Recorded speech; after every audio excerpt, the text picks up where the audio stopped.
Awesome. Hi, Eric. So great to talk to you today. Yeah, well, thanks for having us. Yeah, what an honor. Stop it. That's my entire I feel like my whole body just reacted as like a child. That was amazing.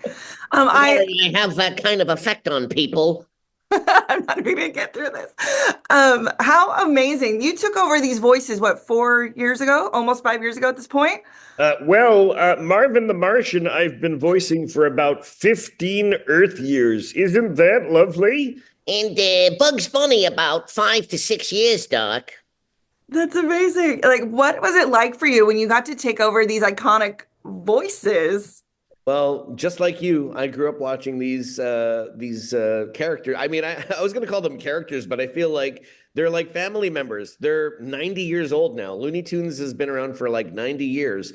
And of course, I wouldn't have a career if it weren't for Mel Blanc. He was the original voiceover artist behind these personalities. He created the sound of like who they are and where they came from. And yeah, if it wasn't for him, I don't know what I'd be doing. And then in the day the Earth blew up, you're voicing both Daffy and Porky. When filming, were you doing that at the same time, like you were just doing now? I I could do it. Sorry, I've been talking all day as these characters, but I could do it right now in a short form because it is that simple. I mean, come on, who couldn't do this? Woohoo! but for the purpose of the film, where we have these like longer scenes, and it's a bit more some of it's dramatic, some of it's even like scary, some of it's really heartwarming. And some of it might be romantic. Who knows? You have to really calculate and really dissect those scenes. So yeah, Pete Browngardt was there, of course. He's the director of the movie, as was Alex Kerwan, one of the creative executive producers, and yeah, and myself, and we just had a great time, like hammering out like this movie. It's I can't believe it's finally coming out. It's so fun. I can't wait to show my nephew because, of course, I have to show him the classics. He's 6. Yes. Oh yeah. Yeah, yeah. My son is 9 years old. So the last few years of like, sharing these moments with him, like this movie, it's funny how he goes, like he knows the difference between the modern cartoons and the old ones, but when he sees an old cartoon, he goes, "Dad, is this like a retro cartoon, like from the 80s?" He thinks the extent of being old is from the 80s. And I'm like, "Oh, I don't correct him." I'm like, "Yeah, yeah. That's when time began, is 1980. Yeah. Exactly. That's the beginning. That's when these guys were created, Oh yeah. obviously. Obviously.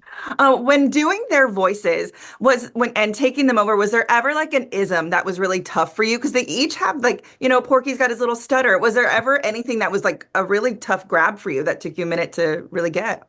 Well, I think it's just remembering.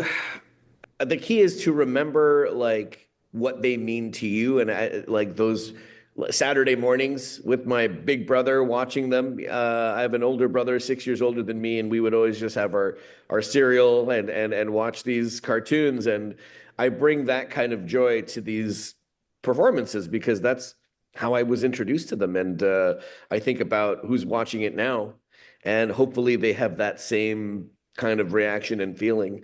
And of course, acting is acting, and I think that's so important with even with crazy cartoon characters. You still have to like care that you're watching them go through this, or else why bother watching? So It is all about the acting, of course. Voices come after. yeah. And you also do Foghorn Leghorn, who Yeah, I say that's right, Sarah. I'm glad someone's paying attention.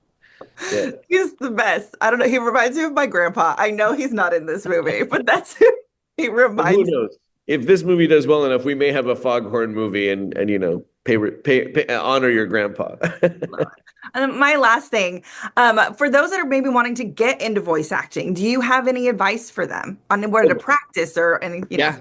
Read out loud every day. Again, study your favorite actors and kind of like find out what makes you move and what moves you in life. All the life experience that you've ever had. Anyone that you've met, is a character. And especially if you have funny voices, I'd say that funny voices can get you through the door, but it really is the good acting that allows you to stay in the room and play in this big sandbox that we have with these characters.